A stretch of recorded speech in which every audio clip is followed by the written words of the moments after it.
I'm going to start with a picture you've probably seen but maybe never had to live inside. A grand lobby in Manhattan, all marble and mirrors, a chandelier that looks like it might quietly own a bank account, and a line of black cars idling outside like they're waiting for their cue. Cameras, perfume, the hum of people who never think about the price of a glass of water because no one ever hands them a bill. Now, pan down because this isn't their story. Not really. It's hers. Maya Rodriguez. 24. Shoulders squared the way you do when life keeps taking swings, and you learn to brace with grace. A server's black dress under a winter coat bought second-hand, sleeves a touch short. The lining rubbed shiny at the elbows. In her tote, an extra pair of flats, a little bag of trail mix, sheet music she can't seem to throw away, and a hand-me-down piano keychain from a teacher who once told her, no matter how loud the room is, the truth of a note can still be heard. She keeps it even though she no longer believes in coincidences, only consequences and choices. There's one more person you should meet before the chandeliers get any brighter. Leo. 14, going on 40. He grew up too fast in all the ways kids do when the world stops being simple. His hoodie is 2 sizes too big. His questions are 2 sizes too sharp. He collects free museum days and subway maps the way other kids collect baseball cards. Tonight, he's at home with a neighbor Maya can trust, a casserole in the oven, and a sticky note on the fridge that says, "Back by 11. Eat. Homework. Sleep. I love you." The "I love you" is underlined 3 times. Leo pretends not to notice and smiles anyway. This is the part where I tell you Maya used to be a piano prodigy. The kind who won things with certificates and applause, and the hush that falls when a kid does something that belongs to the sky. But fate isn't a straight line.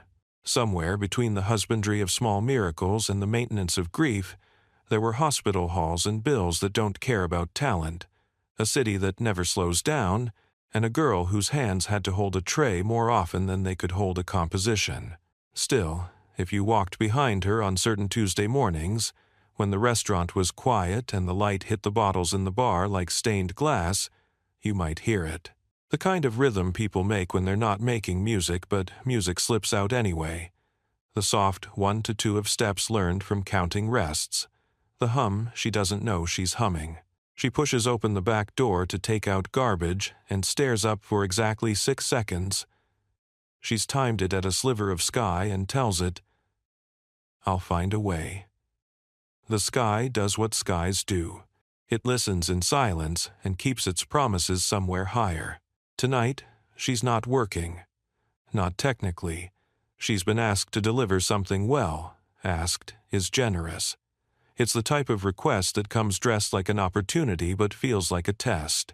The restaurant's owner needed a reliable person to run a last-minute favor to the Fairchild Gala uptown, and by reliable, he meant someone who won't break anything fragile, including these people's egos. There's a small velvet box in Maya's tote, insured for more than she'd seen in her bank account in years. Inside it, a gift from a sponsor to the host, a brooch with diamonds that had stories older than everyone in the lobby. The host, Ataka's Fairchild. You've heard the name maybe in a sentence with heir and fortune and philanthropy, maybe in a sentence with old money and new rules, maybe in a sentence that had no words, only a photo of him standing beside a sculpture no one understood, but everyone applauded.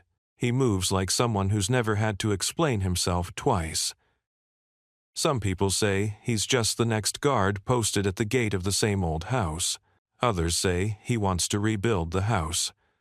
Tonight, you and I are going to find out which one is true. Maya steps out of the cab and doesn't flinch at the cold. That's what living between subway doors and kitchen freezers will train out of you. A clipboard woman in all black looks down her list, looks up at Maya and finds no match in world or wardrobe. Deliveries are through the service entrance, the woman says, without malice. It's not personal. It's script. I was told to hand-deliver to Mr. Fairchild's coordinator, Maya says, warm but steady. They're expecting me. Expecting. It's funny how that word does things to a room. People in lobbies like this aren't accustomed to being surprised unless they ordered it.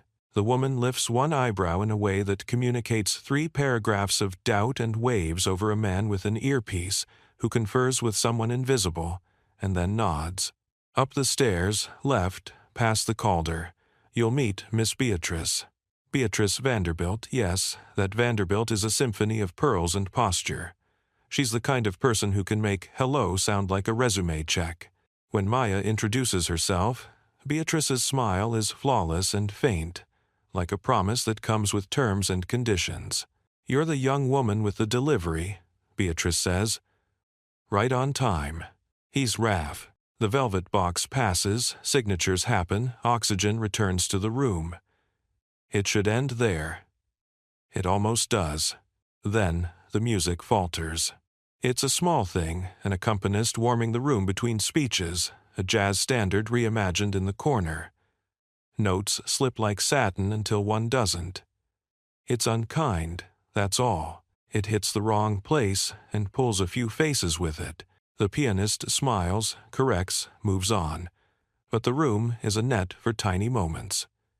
Beatrice glances toward the stage, glances back at Maya, and something bright and speculative lights behind her eyes. "You're a pianist," Beatrice says. It isn't a question. "I can hear it in the way you stand." Maya almost laughs. She's heard, "You look like a dancer," or "You must be a teacher," or in darker seasons, "You look tired." But never this. She doesn't answer immediately because truth deserves a second between heartbeat and mouth. "I used to be," she says. "Wonderful," Beatrice says, as if that closes the matter. "We adore stories like that. Would you be willing to, well, help smooth the transition later this evening?" It would be very simple. A short interlude. A surprise. There are 3 things happening here. 1. A woman of influence has just offered Maya a spotlight disguised as a favor. 2. Somewhere in the corner, a camera lens moves the way predatory animals do, patient, curious. 3. Maya's palms are damp, and she hates that she notices. "I'm not dressed for a stage," Maya says. Beatrice's smile twitches like a bow about to be drawn across a string. "My dear, in this room, your poise is your wardrobe, and the Fairchilds love a Cinderella arc." She leans closer, conspiratorially. A little democracy of talent keeps the patrons from yawning. There it is, a sentence that can mean 2 opposite things depending on which side of the glass you're standing. Democracy of talent. For some, it's an invitation. For others, a curated illusion. Maya feels the keychain in her tote press against her knuckles. She thinks of Leo, of the sticky note on the fridge, of a recital program folded into a family Bible, of a teacher with coffee breath and brilliant hands who said, "The first note isn't the first truth. It's just where you start telling it." "May I think about it?" Maya asks. "Think fast," Beatrice says, already turning. The night does not wait. If this were a different story, Maya would leave. She'd catch the train home, heat up casserole, grade Leo's algebra, and file away tonight as a tale about marble and mirrors. She would sleep well and wake with steady hands for the breakfast shift. But that would be a story where the past has no gravity. And that isn't her story. She texts the neighbor, "Running late, all okay. Please tell Leo to sleep." The neighbor replies with a photo of Leo cleaning the casserole dish, a foam of bubbles like a city skyline. He's made a smiley face with 2 forks and a spoon. Beneath it, "He ate. He's good. He said to tell you." Mom would say play. "Mom, they don't say the word often in the apartment. It lives in the frames on the wall and the way they set the table anyway. But sometimes it drops out of the sky and sits right in front of them like a guest who doesn't knock." Maya lifts her eyes to the chandelier. "Okay," she whispers to whoever's listening. "Okay." She doesn't tell Beatrice right away. She walks the perimeter of the room, like a boxer learning the ring. There's a Calder mobile that looks like the idea of movement turned into metal. Waiters make figure eights around conversations. The pianist resets a stack of charts and checks his phone. On a far wall, a portrait, someone in oil whose grandchildren are probably here, smiling with teeth they grew on yachts, and by the staircase, a young man without the practiced stillness of the others. He's in a tux, sure, but something about him refuses to be pressed flat by the costume. He's looking at everything, and also, somehow, out the window no one else sees. You've guessed it already. Atticus Fairchild. He doesn't carry the room like furniture. He reads it like sheet music. His gaze lands on Maya the way a good listener's does, without appetite, without dismissal. Just presence. He notices the velvet box is gone and the tote is light, and that Maya touches the spot where it used to sit the way a person checks a pocket for their wallet after a crowd. He notices Beatrice glide past like a swan smiling at her reflection. He notices the pianist's hand, right ring finger favoring a joint, the kind of micro-favoring that telegraphs a second mistake. "Do you play?" he asks when their orbits pull them into the same measure. "Sometimes," Maya says. It's the truest answer she has. "Tonight?" His tone is curious, not coercive. "I was asked," she says. "I'm considering." Atticus glances toward the piano. "I've learned not to ask people to do things for the sake of spectacle." He offers a small smile that doesn't need an audience. "But I would listen if you played." It's such a simple sentence. I would listen. In these rooms, people bring microphones to be heard across distances that have nothing to do with space. To be told you will be listened to is a kind of permission. "Thank you," Maya says, and means it. Just then, Beatrice returns with the quick Mercury glide of someone who has already decided the outcome. "Miss Rodriguez," she says. "We're ready." A short interlude before the next announcement. Something elegant, nothing too adventurous. Because adventurous would be? Maya asks, and cannot help herself. "Distracting," Beatrice says, which is how some people say alive. Maya nods. "I'll do it." "Splendid." Beatrice claps once, soft as chiffon. "You'll be introduced as a friend of the house." A friend of the house, another phrase that can mean welcome or welcome on a leash. Maya inhales, steadying the tremor most people can't see. She thinks about the set lists she used to write, how she'd put something tender between something brave and something familiar so that even the brave felt like home. She asks the pianist for the bench and a minute alone with the keys. He steps back with gratitude so quick it almost hurts to watch. His ring finger really is protesting. She doesn't ask why. Some questions are kinder left unasked. Her fingertips hover above the keyboard, not touching, close enough to feel the echo cold of the lacquer. In this second, the room is holding its breath without knowing it. Somewhere near the stage, a camera or 2 or 5 have begun to drift closer. Beatrice positions herself at an angle that can absorb either credit or distance. Atticus steps to the side where the sound will hit him first, not the image. Maya closes her eyes, and for a single heartbeat she's 12 again in a living room with a second hand upright and a mother leaning in the doorway, arms crossed, smile wide, saying, "Make the neighbors jealous." She's 14 and winning a scholarship on the strength of a cadence that no longer sounds like borrowed genius, but like something that belongs to her. She's 16 and choosing between a lesson and an extra shift, because groceries don't argue and the world doesn't clap when you pay the light bill on time. She opens her eyes. The choice is made. Not for them. Not against them. For the note itself. She places her hands on the keys. And stops. Because the first truth isn't always the first sound. It's the silence that knows what it's holding. She lets the silence ripen 1 breath, 2, and then begins. What she chooses isn't flashy. It's a melody that can walk on its own 2 feet. You'd know it if you've been in love once or learned how to stay when staying cost you. She plays the opening phrase like an apology the world owes itself. The notes don't try to impress. They try to speak. Across the room, conversations pause in uneven waves, the way crowds do when weather changes mid-afternoon. The camera operators lower their shoulders a fraction. Beatrice tilts her head, recalibrating the angle that flatters. Atticus looks down, not because he's bored, but because certain things deserve to be faced without the shield of a gaze. Maya finds the center of the piano, the warm middle where sentiment and structure shake hands. She doesn't overreach, she doesn't understate. She plays like someone who understands that fireworks are easy and quiet is earned. Her left hand anchors a progression that never demands to be noticed. Her right hand lifts a line that invites you to follow without fear of being lost. When she reaches the turn that could launch into virtuosity, she doesn't. She lands instead on something simple and true, the way a person might choose to say, "I'm here," instead of "look at me." It's disarming, it's clean, it's real. And the room, this precious, restless room, hears it. You know what happens next in places like this. Someone coughs and then stops, embarrassed, because the cough feels like graffiti. A waiter freezes mid-pour. The sculptural mobile over there looks like it's listening.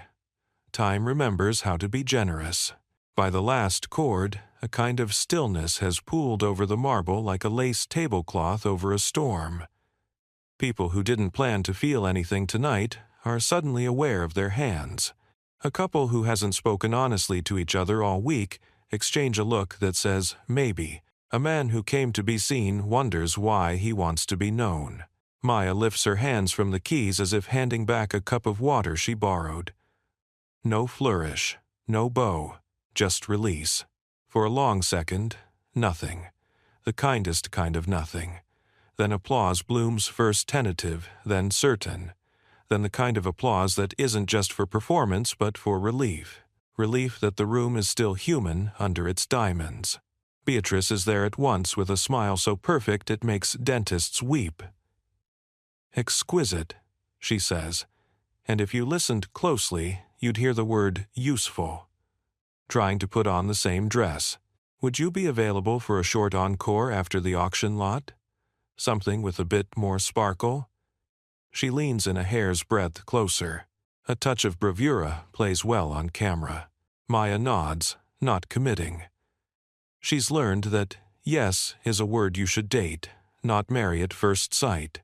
Atticus appears with a glass of water, as if it's the most natural thing for a host to hand to a guest who wasn't on the list. "You steadied the room," he says. It's not flattery, it's diagnosis. "Thank you. Thank you for listening," she replies.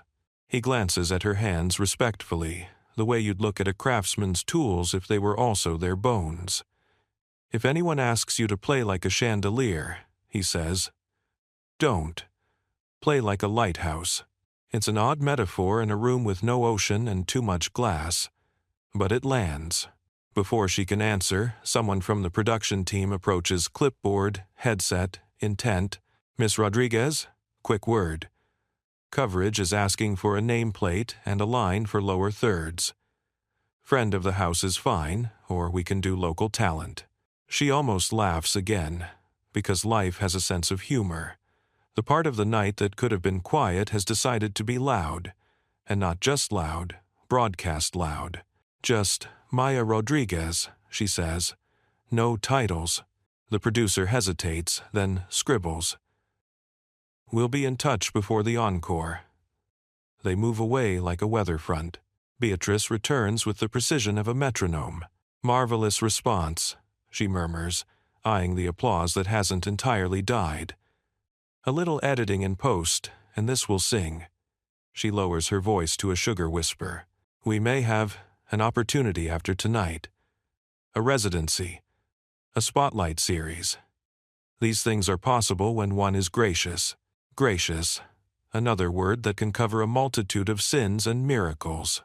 Maya says what people like Beatrice expect to hear: a grateful, "I'd love to talk," because sometimes you bend like grass in the wind so your roots survive to grow the tree you actually want. But inside, she stores Atticus's lighthouse line where the piano keychain clicks in her tote. Somewhere behind them, a donation lot closes for a number that would pay rent on 3 apartments for a year. A cheer, a bell, another camera move. The gala swells back into its own choreography. Tonight will be long and full of shapes. There will be decisions to make.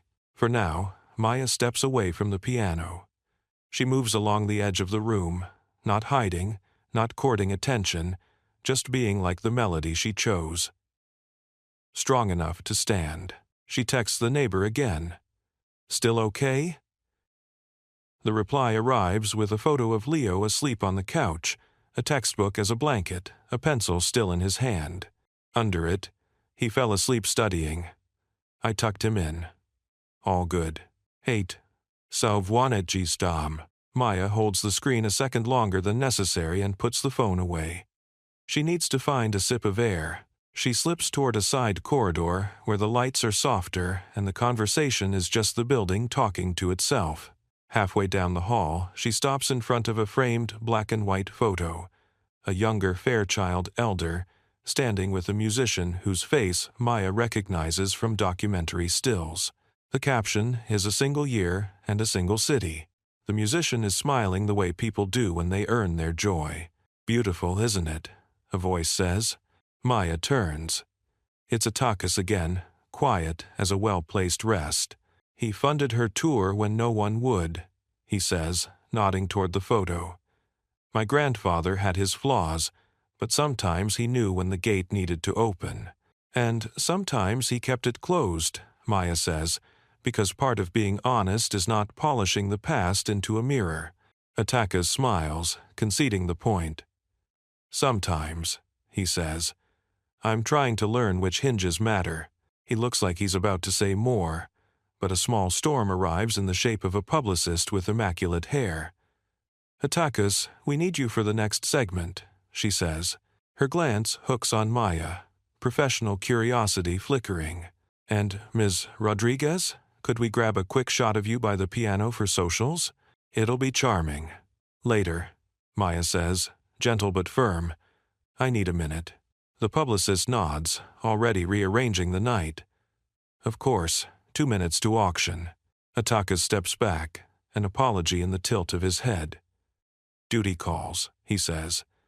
"If you choose to play again, play like the tide." It comes back. He disappears into the room like a note returning to a chord, and Maya is left with the photograph and the hum of a building that has learned to hold its breath when necessary. She could go home now. She could tell Leo in the morning, over waffles, "I played for a chandelier, and it listened." She could fold this evening into a lint pocket of stories and take it out on hard days to remind herself that there is still room in the world for a clean note. Or she could stay, risk the encore, risk the cameras, risk being turned into a narrative that doesn't belong to her. She could ride that risk until it drops her somewhere new or nowhere at all. She looks down at her hands. They're not shaking. Back in the lobby, a bell chimes. Auction lot. Then announcement. A producer waves from across the room with the urgent friendliness of someone who needs everything to look effortless.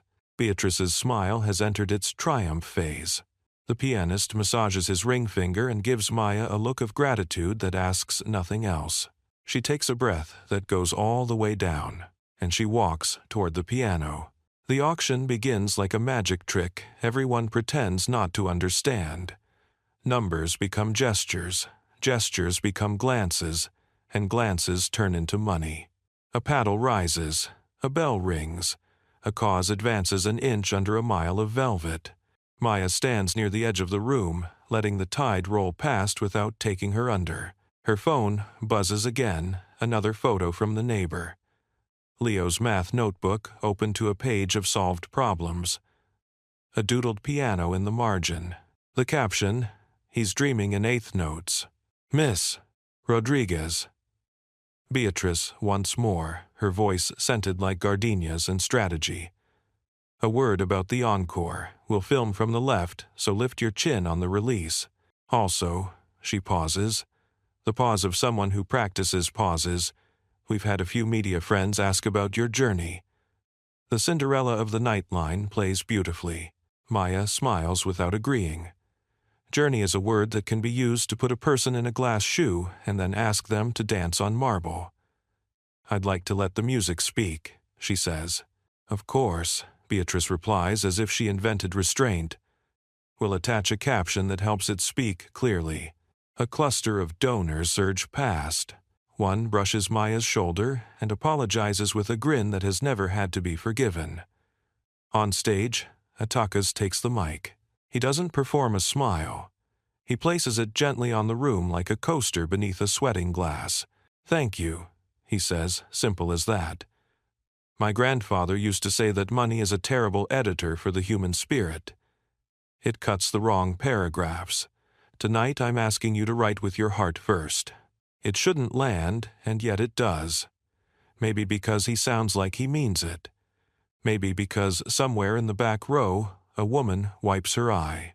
Maybe because Maya's quiet melody is still hanging from the chandelier like a modest ribbon nobody thought to remove. Then the shift. A commotion at the bar. A pair of guests trying to outloud each other. A phone held high. The red dot recording. Play something we can post, one says toward Maya, laughing, not unkindly, not kind either. Give us a moment.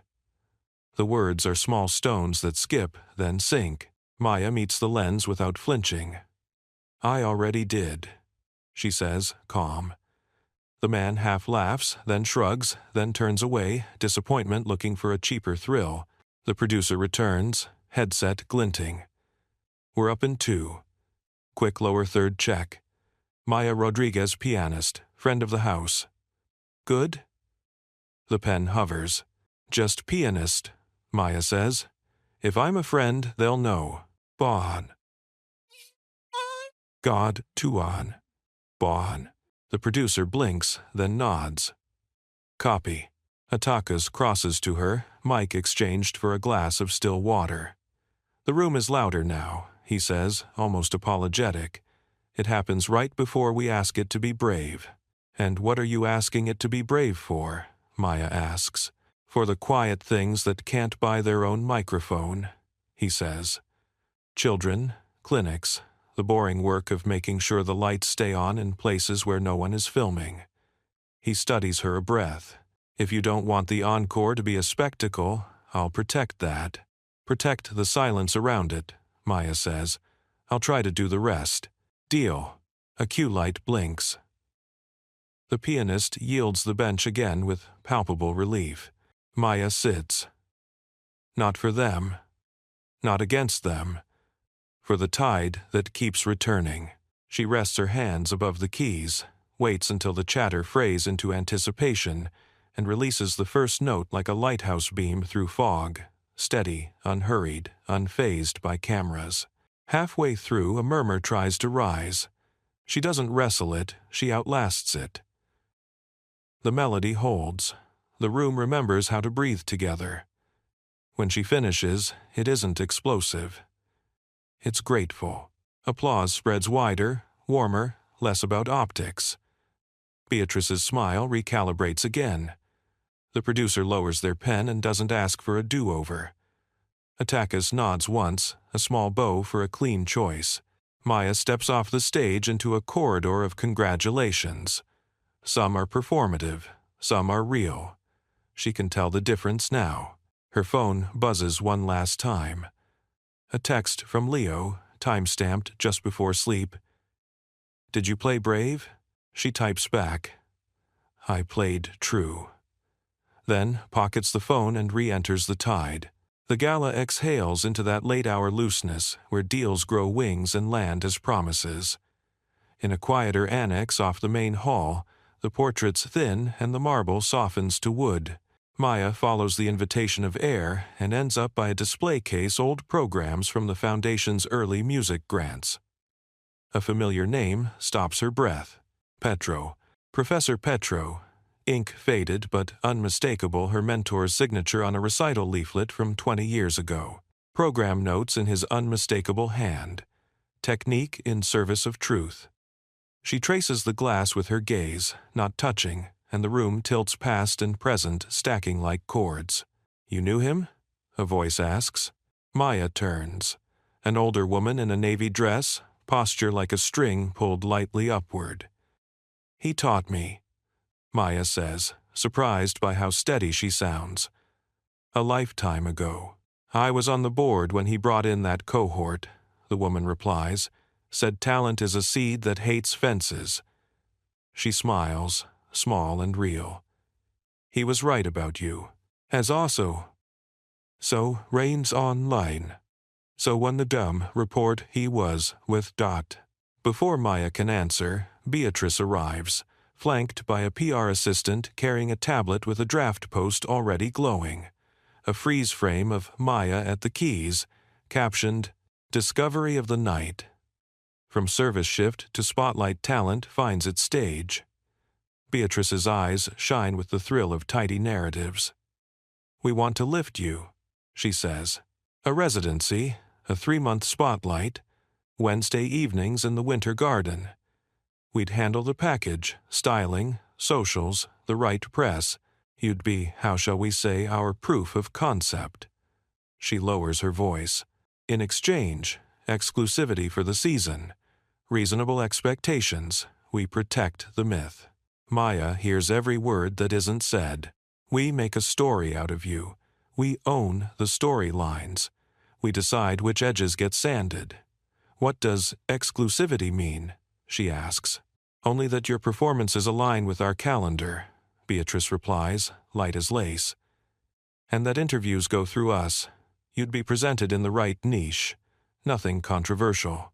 Nothing alive, Maya thinks, but doesn't say. Aloud, I want to play where the music does work. Clinics, schools, places without chandeliers. Beatrice smiles. Patient. All possible after we establish you. Audiences follow curation. Atakas steps in at the edge of the conversation, as if he sensed the gravity shift. He doesn't interrupt, just listens. When Beatrice finishes, he looks to Maya. What do you want the music to change? He asks. Maya considers. No cleverness, no performative humility. I want a kid like Leo, my brother, to hear a room like this and feel it open, she says. And I want people in rooms like this to remember they're not the whole city. The PR assistant's eyes flick. This isn't the pull quote they usually print on tote bags. Beatrice's smile cools half a degree. Beautiful, she says. We can refine the wording. Or we can keep it. Atakas says, easy but firm. He turns to Maya. The residency is yours if you want it, with room for the unglamorous dates, clinics, schools. No exclusivity chokehold. He looks at Beatrice. We'll trade virality for veracity. A small silence. The kind negotiations ride on. Beatrice nods professional, contained. We can be flexible. Only if they tell the truth, he says. A commotion ripples from the main hall. Phones up, whispers like wind through a field. The PR assistant checks the tablet and blanches. A clip of the first piece is trending, she says. Someone captioned it. She played the room back to itself. Comments are unusually kind. Beatrice recalibrates instantly. All the more reason to set the frame, she murmurs. Maya, shall we lock in Wednesday eves and discuss the outreach arm tomorrow? He's over a cold cant and why they're Dian Morno and Reda Duwang. Maya looks at the program behind glass. Technique in service of truth.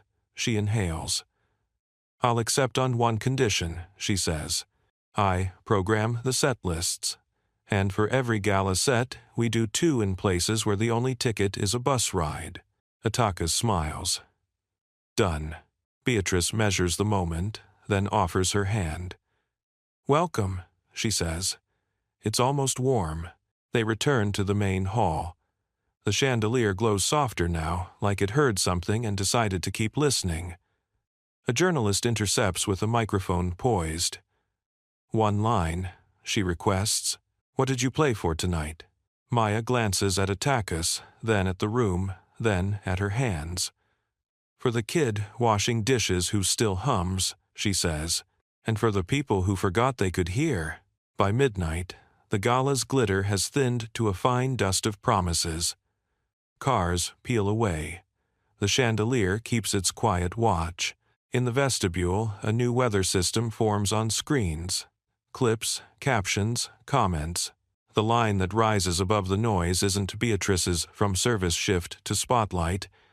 It's the stranger's. She played the room back to itself. The words do what good words do, they walk on their own. Not everyone is pleased. A board member with a smile like a lock corners attack us near the coat check. Charming, yes, he says, but let's not confuse sentiment with strategy. This isn't a street busker project. We cultivate a certain niche. Attakas doesn't bristle. He rarely does. Our niche is human, he says. Or it's nothing. The board member's laugh is polished. Romantic. But donors prefer continuity. Continuity, Attakas says, or captivity. He doesn't wait for an answer. We just heard a room breathe. Perhaps continuity is letting that continue. A few feet away, Beatrice scrolls. Her face is its own performance. Inconvenience, interest, recalibration. Maya, she says, approaching with a tone that tucks steel into silk. Tomorrow morning, press will call. We can offer you a pre-written paragraph, your why, your humble origins, your grateful heart. It photographs well. And restin to Racher, and the resters over the rest people. I have a heart, Maya says, and it is grateful. It's also precise. Beatrice smiles, as if precision were a quaint habit. We'll draft. You approve. Or I write. Maya replies. You correct typos. The PR assistant chokes on a tiny laugh, catches Beatrice's look, and turns it into a cough. Atticus steps between them with the ease of a mediator who respects both fire and water. We promised veracity, he reminds. Then to Maya. First clinic set is yours to choose. Name it. Street Bridget's, Maya says without hesitation. On 181st. They keep the lights on with bake sales and grit. Booked, Atticus says. He doesn't check a calendar.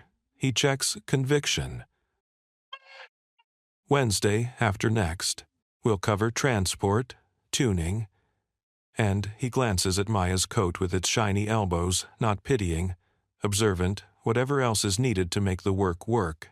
Sheets and stools, Maya says, and classroom chairs that don't wobble. Ask them what song the kids hum when they're scared. I'll start there. Done, he says again. And you start to believe the word means something. They're nearly out the door when a notification peels across the PR assistant's screen like a siren. A lifestyle influencer with more followers than some cities posts a clip labeled Cinderella Stunt? The caption tries to dress doubt as discernment. Manufactured moment or genuine discovery? You decide. It's bait. People love to decide with no skin in the game. For a beat, old panic knocks Maya feels it. Not fear of opinion, fear of being turned into a product she can't return. She lifts her phone, then lowers it. Atticus has already turned to her, palm up not to take the phone but to offer steadiness. You don't have to answer noise, he says. But if you want to speak, we make sure it goes where ears are. Maya thinks of Leo's text, "Did you play brave?" And of Professor Petro's note behind glass, "Technique in service of truth." I'll answer at Street Bridget's, she says. In a room that can't afford spin. Beatrice exhales through her nose, the international signal for losing a small battle in a long war. Very well, she says, professional to the end. I'll draft a placeholder. Draft nothing. Atticus says, not unkind. We'll post the clinic date and a thanks to the gala for listening. Let the work be the press release. On the sidewalk, the cold is clean and unedited. A driver opens a door that smells like leather and hidden contracts. Maya declines with a smile and chooses the subway. Atticus looks almost relieved. May I walk you to the station? he asks, as if asking permission to enter a truer room. They move through the city like two separate melodies leaning toward a key change. At 59th, they pause by a busker whose guitar is down to 5 strings and still finding beauty. Atakas drops a folded bill without ceremony. Maya asks the player his name. "Rico," he says. "I play what the night forgives." She laughs, leaves him her last protein bar, and promises a clinic seat if he wants one. He nods like someone who's learned to be careful with hope. At the stairwell, Atakas hesitates. "A warning," he says, not dramatic, just honest. "If you keep doing this, some doors will open that shouldn't. And some people will think they built the house you walked into. I'll carry my own keys," Maya says. "And when you need a locksmith, I'll call the kid who hums while washing dishes. He knows which doors matter." He smiles, a real one that doesn't need stage lights. "Then I'll see you before Street Bridget's," he says. "There's another person you should meet if you're willing." "Who?" "Professor Petro," he says. He never quite left the city. The subway wind rises, pages of free newspapers fluttering like shy birds. Maya steps down into the bright grumble of trains, the keys of a different orchestra. Above her, the city keeps its lights on. Somewhere uptown, a clinic does too. Morning finds the city rinsed, but not redeemed. Newsstands wear last night's faces. Timelines glitter with opinions like sequins that scratch. Maya pours coffee in her small kitchen, the kind that needs a second boil to taste like a first chance. Leo pads in, hair a storm, hoodie half zipped. "You were on my feed," he says, half proud, half worried. Comments are mostly kind, some weird. One person said you're a plant, like grown in a PR lab. Maya passes him a mug. "I'm a houseplant at best," she says. "I need light and I overthink water." He grins, then sobers. "You okay?" "I'm okay," she says. "And we've got school and work, which are better than okay." On the way to the subway, a hand-lettered flyer flaps. Street Brigade's fundraiser piano needed. A phone number in black marker. Maya snaps a photo and texts Atakas.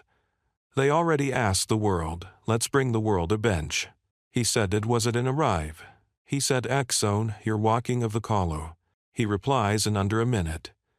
Bench, tuning, chairs that don't wobble. Working on a small grant for their after-school program.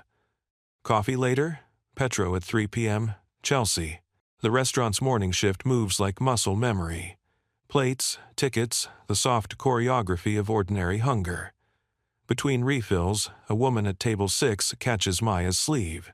"You looked like my daughter last night," she says. "Like you remembered something we forgot." She slides a 10 folded into a star. "For your brother's books," she adds, and is gone before humility can argue with pride. At 3, Chelsea light spills into a studio with tall windows and scuffed floors. Room smells like rosin and years. Professor Petro is older, the way oak is older rings you can't see until you count them, roots that still drink. His hair is a white flag that never surrendered. He turns, and the lines near his eyes widen into recognition that reaches the heart first. "Rodriguez," he says, as if he'd been waiting at a station the whole time. "You kept your hands." "Barely," she says, and lifts them like a confession. He doesn't inspect for flaws. He watches for truth. Atakas lingers by the window, not inserting himself into reunions that belong to other people. Petro nods to him and thanks unspoken credit given, unhoarded. "Sit," Petro says to Maya, motioning to an old Steinway that likely has more stories than the building. "Play me the thing you didn't play last night." She knows exactly which thing he means, the turn where she chose simple over swagger. She places her fingers and lets the held-back flourish unfurl not to flash, but to prove a point to herself. It feels like running a hand along a scar you no longer hide. When she finishes, he nods, once. "Good," he says. "You remembered 2 truths. The one in the notes and the one in the room. Most forget the second and call it purity. He pours tea that tastes like mentorship and porch light. I saw the clip, he says. Ignore the circus. Do the work. Your friend here tells me Street Bridget's is first. Good. Music in rooms without chandeliers doesn't echo, it settles. They talk logistics. Petro offers spare scores, a list of young players who could rotate into community sets, and a phrase he writes on paper in block letters and tucks into her coat pocket. Audience is a verb. On the street after, Atakas says, he'll come to Street Bridget's. He pretends he won't, but he will. He likes to sit in the back and be the tallest secret. Maya laughs, then notices the notification hurricane trying to climb back into her day. Another post from the influencer, this one pointing at a shaky video of Maya walking into the subway with Atakas, captioned, Billionaire escort? Grassroots? Or script? The comments are a pile-on of certainty without context. It stings less than it should. Maybe because of Petro's tea. Maybe because the city refuses to give any one narrative the last word. Back uptown, Beatrice calls with a tone that embosses even vowels. Quick update, she says. We've lined up a breakfast show for tomorrow. Friendly couch, friendly questions. We'll control the lower thirds. I can't, Maya says. I've got a double shift and a clinic to prep. A pause. We can move the clinic, Beatrice suggests, as if rescheduling gravity. No, Maya says. We move the couch. Beatrice's inhale is crisp. Optics Maya, timing is oxygen. Atakas, looped in silently, speaks. We agreed. Work first. Media follows. If they want the story, they can bring cameras to the clinic. Or not. Cameras in clinics are tricky, Beatrice says through a practiced smile. Consent, minors, privacy. Then words will do, Maya says. Audience is a verb. Beatrice recognizes the Petroism and recalibrates. Fine. We'll release a simple post. Schedule, partners, how to help. No hashtags that sound like campaigns. Add a wish list, Maya says. Chairs, fresh strings. Bus passes for kids who tutor other kids.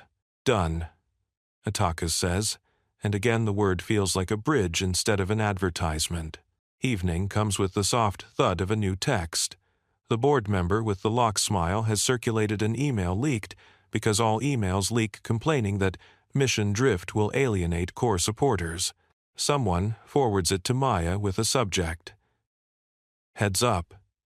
She reads, breath slows, then forwards to no one. Not everything deserves a reply.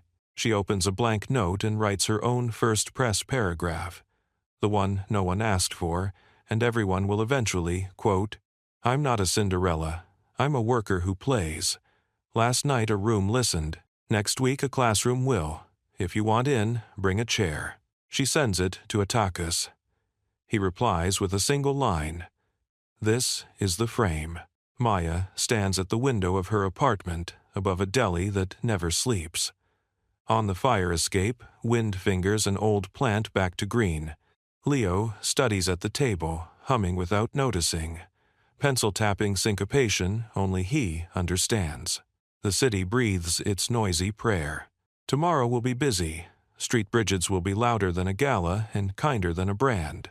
There will be wobbling chairs and off-key joy, and the kind of applause that sounds like recess. There will be someone filming anyway, because cameras go where light is. There will be one line she'll say into a room that can't afford spin. She practices it out loud, quiet enough for only the walls to hear. Music doesn't make people equal. It reminds them they always were. Street Bridget's smells like pencil shavings and hope repaired with tape. The multi-purpose room is a rectangle of linoleum and scuffs.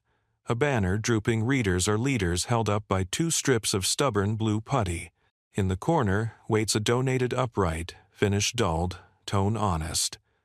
A custodian wipes each key as if it were a forehead before a test. Maya arrives with a rolling cart. Fresh strings, felt, a bag of rubber doorstops for the wobble, packets of staff paper, a thermos the size of Resolve. The principal, a woman with marathon calves and a principal's patience, meets her with a hug that doesn't perform. "We thought you might cancel," she admits. "People ask for what we have and then remember where else they belong. I belong where the music lands," Maya says. And here we are. Kids arrive in waves, backpacks sagging, shoelaces arguing with gravity, a pair of twins conducting invisible orchestras with pencils.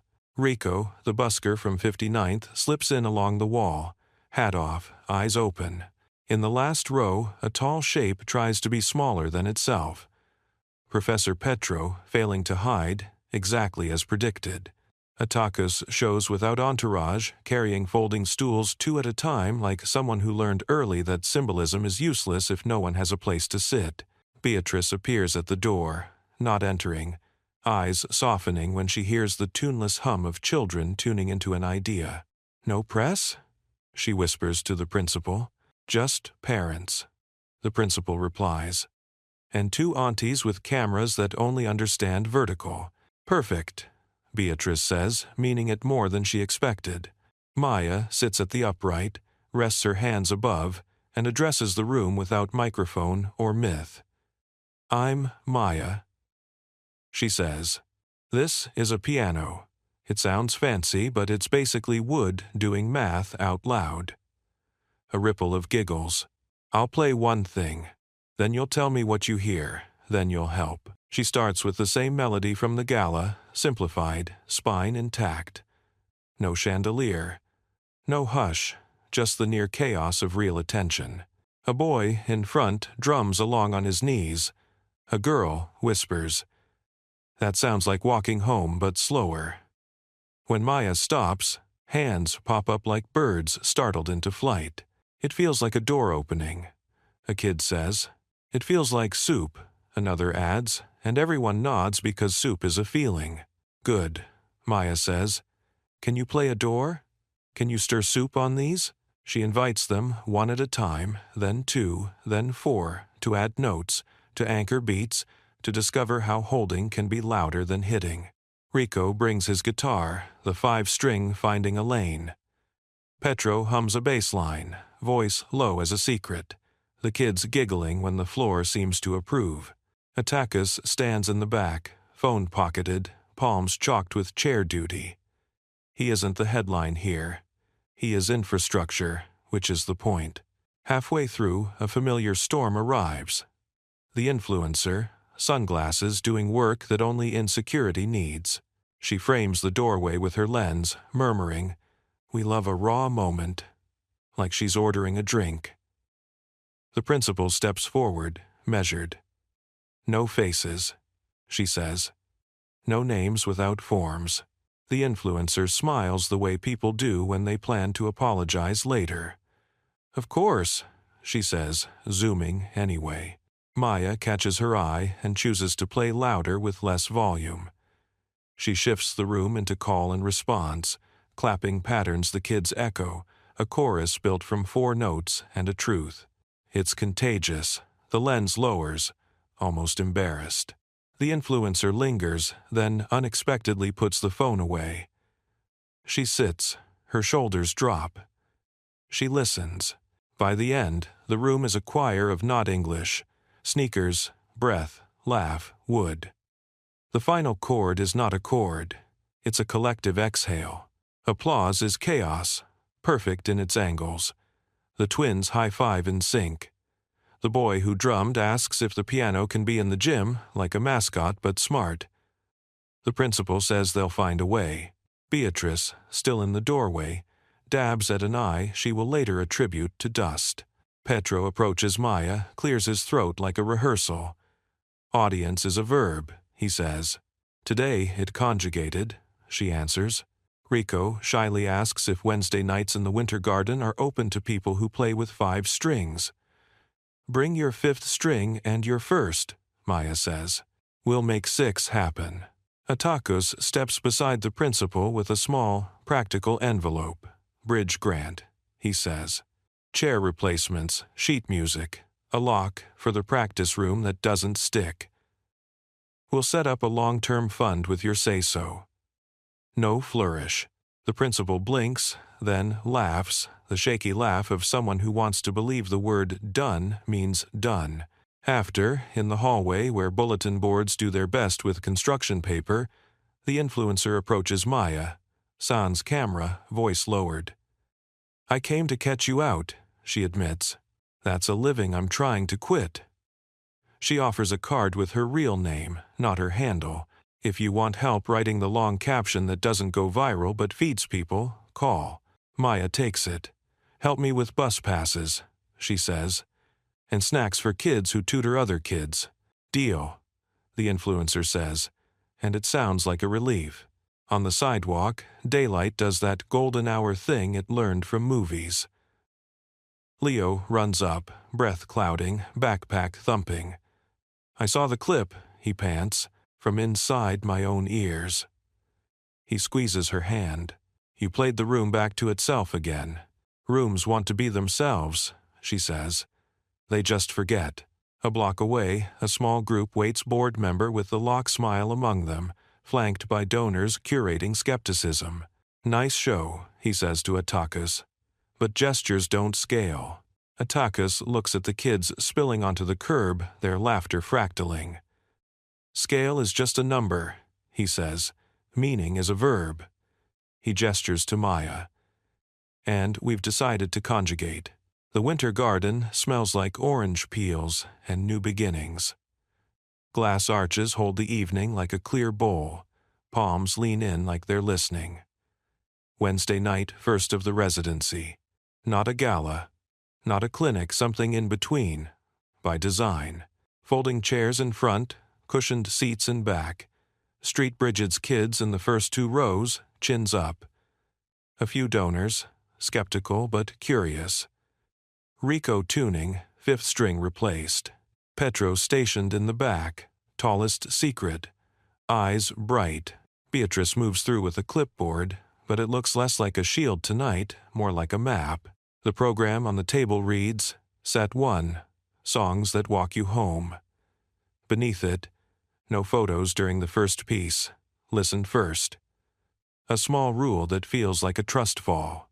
Maya steps out, not in a gown this time, but in a simple black blouse and shoes that don't lie about comfort. Hi, she says. No microphone, the room making itself quiet around her. House rules. If you hear something true, breathe. If you hear something you disagree with, also breathe. A few chuckles. We'll begin with the note you start the day on when the kettle sings before the city does. She plays. The first phrase is small as a whisper to yourself. The second finds the hand of the person next to it.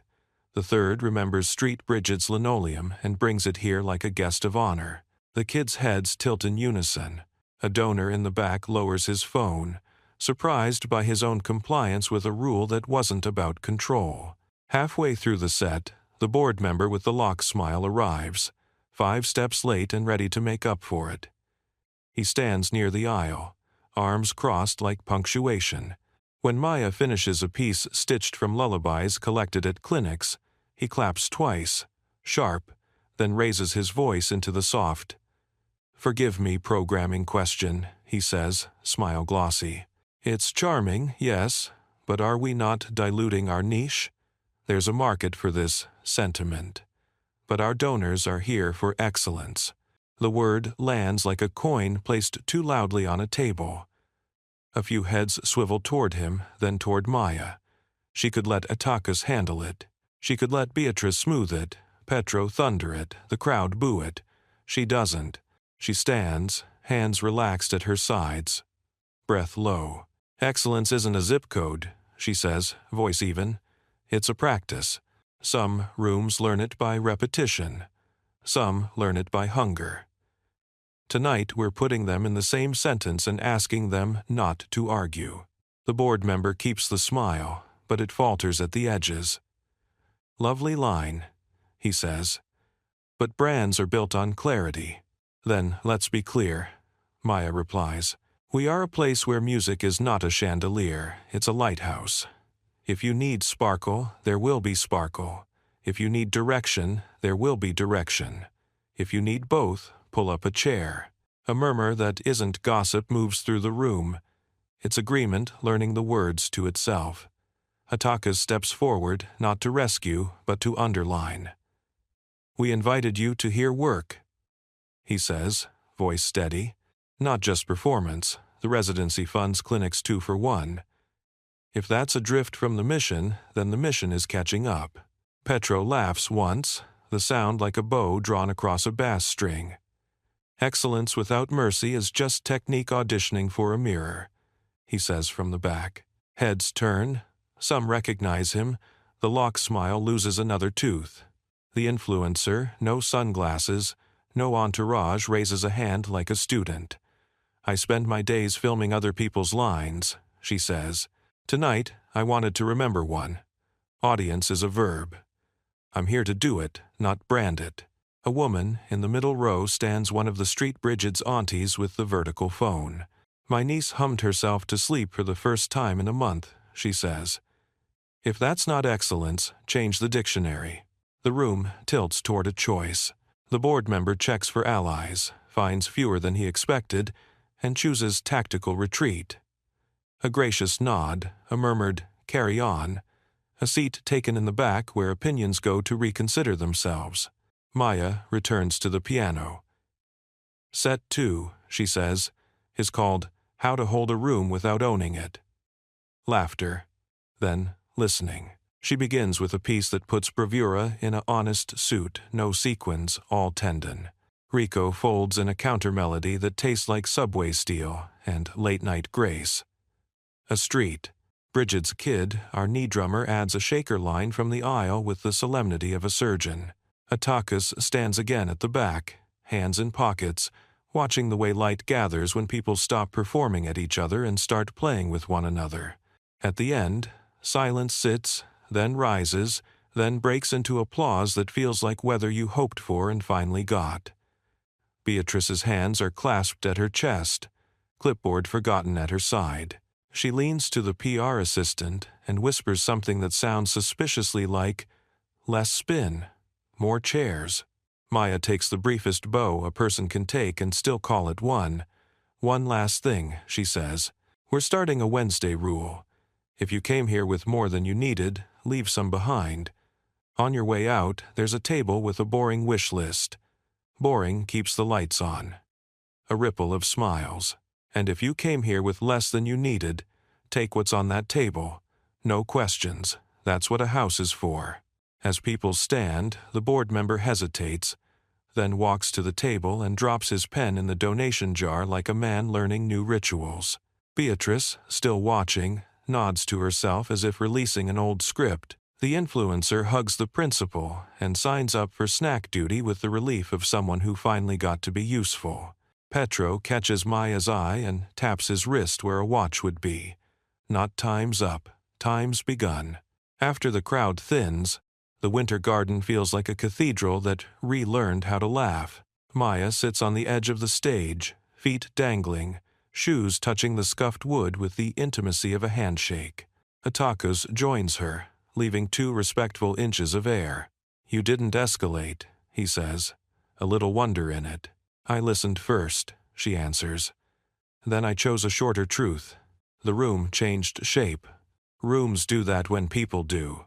He looks at the palm fronds, catching the HVAC breeze like slow applause. "There's one more hinge to move," he says.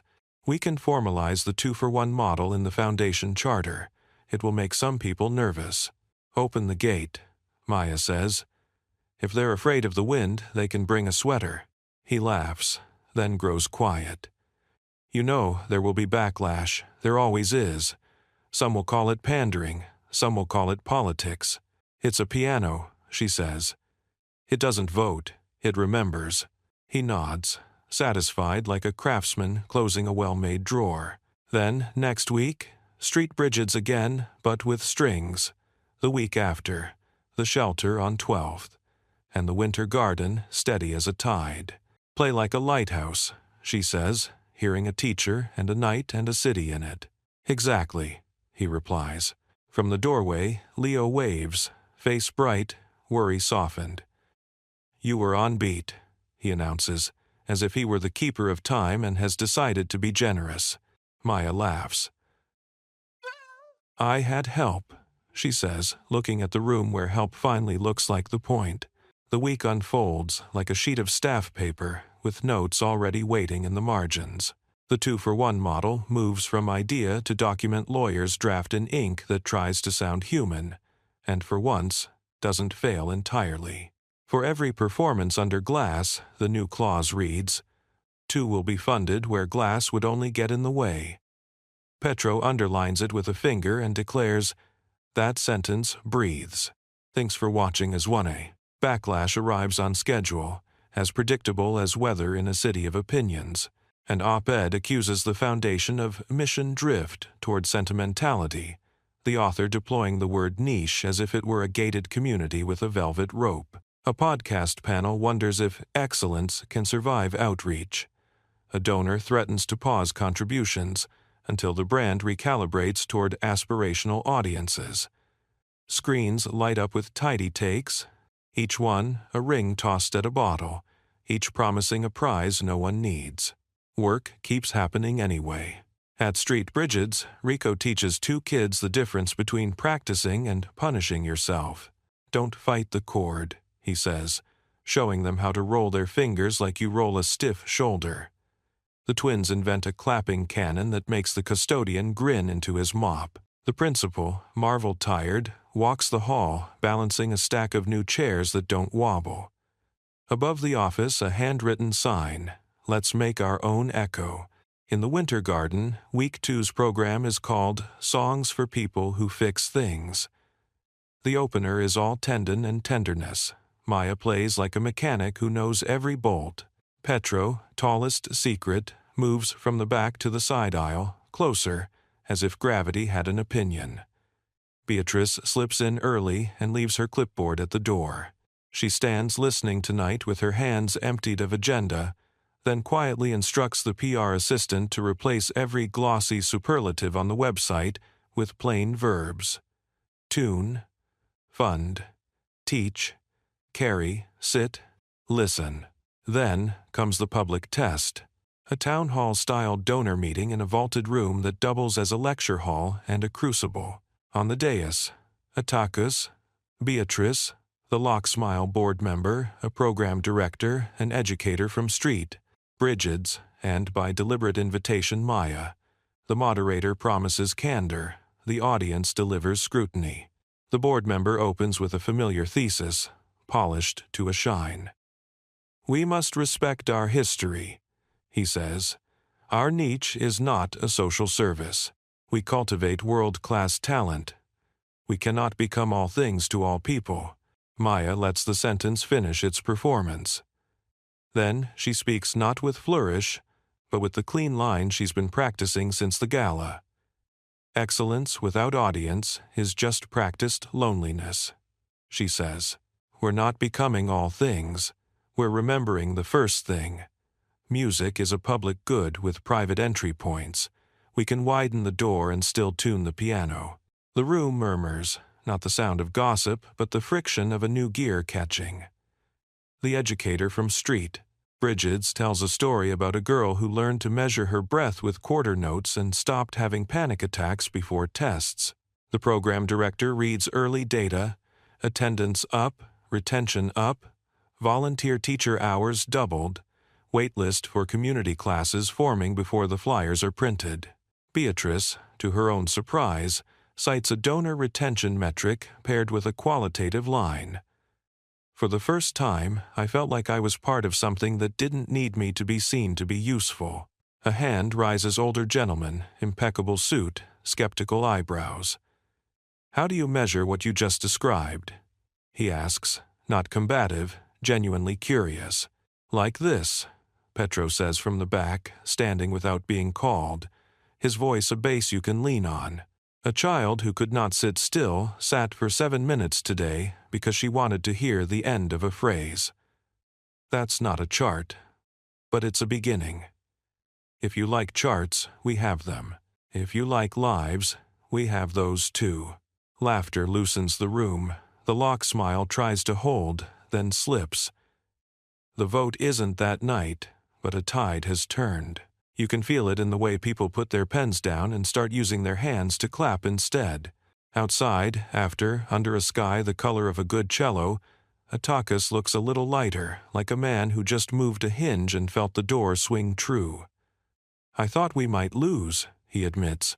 "We didn't win a fight," Maya says. "We tuned a room." He nods. And the room kept the pitch. They walk past a storefront, where a little boy palms the glass to watch a used keyboard in the window. His mother shakes her head another day, and he nods, already making a beat with the rhythm of disappointment. Maya stops. She enters the shop and talks to the owner, a woman with a screwdriver behind her ear and kindness in her ledger. "The keyboard," Maya says, "and a spare adapter, please." Atakis steps forward and opens his wallet, but she lifts a hand. "This one is mine." He smiles and buys the stand. They carry the awkward box together to the boy and his mother, who lifts her hands in the universal gesture of "you shouldn't." Maya answers with the universal reply, "Please." The boy's eyes do that widening thing kids' eyes do when a world grows by 3 inches and the air changes. "Practice softly after 9, the shop owner calls from the doorway, pretending sternness, "and bring it back for tuning when it starts to complain." The mother mouths, "Thank you." The boy taps the box like a drum he intends to be faithful to. They walk on. "Buying pianos for strangers is not a scalable intervention," Atticus says, smiling. "Neither is falling in love," Maya answers. "We still write songs about it." Line. The Winter Garden's third Wednesday sells out, though "sell" means chairs filled and the boring wish list funded before intermission. Program title: What We Keep. They start with a piece that folds in the sound of radiators and the scratch of pencils. That's not figurative, they mic a radiator and sample the scratch. The Street Bridget's kids gasp when they recognize their homework in the harmony. Rico grins at his amp like it's an accomplice. Petro grunts once, which in Petro is an ovation. Mid-set, Maya pauses. "2 things tonight," she says. 1. We're formalizing the 2 for 1 in the charter. 2. We're launching a thing we're calling the Open Gate. It's simple. If you've got a place that needs music more than mirrors, tell us. If your place has mirrors but forgot what they're for, tell us too. We'll come. We'll listen. We'll leave chairs and clean up after ourselves. A hand rises near the back, a man in a work jacket. Calloused fingers, eyes shy. "I'm Rico's cousin," he says, and the room already loves him. "My job site shuts down in winter. We've got a crew out of work and nights long as a cold. Could we do one there, in the break room?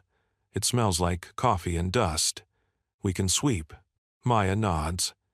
"If there's a room," she says, "there's a concert." Atakis lifts 2 fingers toward Beatrice, who writes down a date without looking at a calendar. The PR assistant whispers, "Less spin, more brooms," and Beatrice, once queen of optics, smiles like someone who finally asked the mirror a better question. Then comes the speech. The one you tell me you remember when the video ends and you sit quiet, not ready to click on anything else. It happens at the Winter Garden finale of the month, after a set that braided Chopin with lullabies and the rustle of page turns in a library that can't afford a new copier. The applause swells and softens. Maya stays seated, hands in her lap, the room willing to keep listening because it's learned how. "Some of you were at the gala," she says. "Some at Street Bridget's. Some of you only just wandered in because someone you trust told you the light here is different." A gentle laugh. "Here's what I want to say, and then we'll finish with a piece that belongs to all of us. I used to think the note was the story. The right finger at the right time, and maybe the right face to sell it. But the note is only the doorbell. The story is who opens. At the gala, a room opened and remembered how to breathe. At a school, a room opened and remembered how to laugh. Here, we open on Wednesdays and try to remember both. If you came here to be impressed, I hope you were. If you came here to be moved, I hope you are. But if you came here to be useful, leave something boring on the table and take something necessary with you.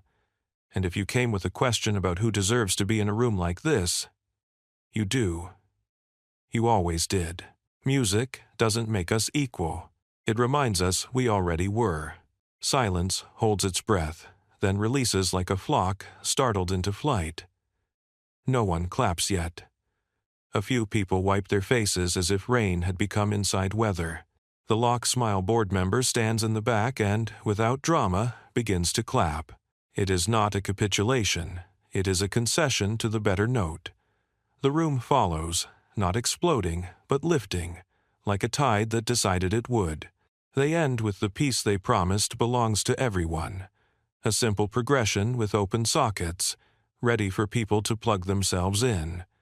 Kids shake shakers. Rico threads a line that tastes like streetlights on wet asphalt. Petro leans his voice into a hum that carries like scaffolding. Beatrice claps on 2 and 4, then, after a stern look from a child in the front row, finds 1 and 3, and laughs. Unembarrassed. Attakis stands at the back, hands at his sides, as if adjusting a hinge only he can feel. Somewhere near the doors, the influencer, no longer really an influencer, just a person with a phone in her bag, hands out bus passes and snack vouchers like she's been waiting her whole career to touch something real. After, the room does what rooms do when they're full of people who just chose the same thing at the same time. It lingers. Conversations knit, promises make eye contact with logistics. The boring wish list empties again. Someone volunteers to fix the practice room window at Street Bridget's that sticks on humid days. Someone else offers a van on Wednesdays. A kid carefully folds the program into a paper airplane and launches it toward the stage. It lands near Maya's shoe like a messenger pleased with itself. Leo pushes through the line of adults with the diplomatic immunity of the very young who belong to someone on stage. He hugs Maya with the full force of a person who finally trusts that the tide will come back. "You played like a lighthouse," he says into her shoulder. "I was just copying you," she whispers. "You've been leaving lights on this whole time." And wait, sure. They take the long way home. Past the deli with the cat on the counter. Past the mural that keeps exchanging colors every month. Past a church whose steps house a chess club that charges in advice. The air has that clean click of winter settling. Maya's phone buzzes in her pocket, but she doesn't reach for it. Not yet. At the corner, they pass the storefront where the boy's keyboard used to sit. It's gone, which is another way to say it's where it belongs. Leo points. In the second-floor window, across the street, the keyboard glows blue in the dark, a little rectangle of promise. Through the glass, they can just make out the silhouette of small hands, not yet sure and not yet afraid. Attakis catches up at the next light. A brown paper bag under his arm, pistachio baklava from a bakery that speaks 3 languages with sugar. He offers a piece, and they eat, because sweetness has a job to do too. "The board vote is next week," he says. "Charter change, formalization, the whole hinge. You have the votes?" Leo asks, now invested like an executive who ran the numbers. "Enough," Atticus says. "And if we don't, we keep playing until we do." "Play louder with less volume," Leo says, deadpan. He learned from the best. They stop at Maya's building. The plant on the fire escape nods like it approves of the evening. Traffic hushes for a rare instant and lets the city hear itself. "Thank you," Attakis says. "And it isn't for the set or the speech. It's for the thing you can't invoice and can't counterfeit." "Thank you," Maya replies, and hers is for the same. They stand there, not in a romance scene, but in a human one. Shared relief, shared work. A promise that didn't need a witness to be real. Upstairs, Leo collapses onto the couch and begins a homework problem he's been pretending to dread. Maya rinses 2 cups and stands by the window with her mug. The city underneath is a bright map. Somewhere across it, a clinic light flickers and stays on. Somewhere else, a break room smells like coffee and dust. and a melody trying to get born between shifts. In a winter garden, chairs cool and a broom finds its corner. A professor writes one more sentence in a notebook. Technique in service of truth again. Her phone, finally, gets its turn. She opens a message from Beatrice, a photo of the boring wish list table, half empty, with a scribbled note taped to the jar. "We'll bring more." A message from the influencer with the bus pass emoji and a paragraph about quitting something and starting something else. A message from the principal. "He sat for 12 minutes today." A message from Petro, 4 words long. "The room kept pitch." And when the rive. "He one of N. Sover Anders." Then, a final text, from a number she doesn't recognize but a name she does the board member.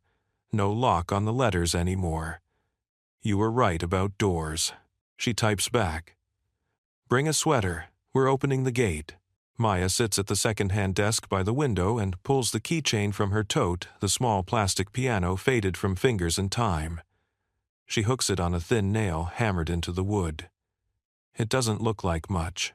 Neither do many things that hold the weight they do. Tomorrow there will be a rehearsal at Street Bridget's and a stop at the break room with dust and coffee and laughter you can set your watch by. There will be funding drafts to rewrite in plainer language. There will be a thrift store run for a coat whose elbows haven't learned shininess yet. There will be a winter garden to sweep. There will be a phone call with a kid who thinks he isn't musical because he is shy, and a reply that says shyness is just a quieter kind of rhythm. But tonight there is only this, a city that decided to hear itself. A room that remembered what its shape could be. A lighthouse that learned it didn't need a cliff, it only needed a steady hand. Off-screen, somewhere in the skull of the city, the first note of tomorrow clears its throat, and the room, ready now, breathes.